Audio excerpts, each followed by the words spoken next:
In this video, I'm going to show you how to hard reset the Pixel 8. Now, the first thing you're going to want to do is look for your volume keys and your power button.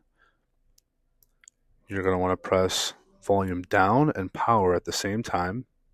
This should enable the fast boot menu that Pixel is famous for. Let's give it a few moments here.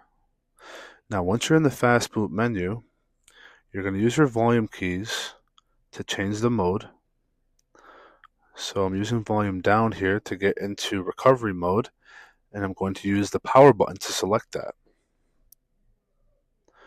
Let's give it a few moments. You're going to see the Android splash menu come up. Now, when this comes up, we're going to get back to our volume keys. We're going to press power and then tap volume up. So hold power and then tap volume up, then release. And now we're into the Android recovery menu. We're going to use our volume key to scroll down to wipe data and factory reset. And we're going to use our power button to select that. Now down to factory data reset. Data wipe has been completed.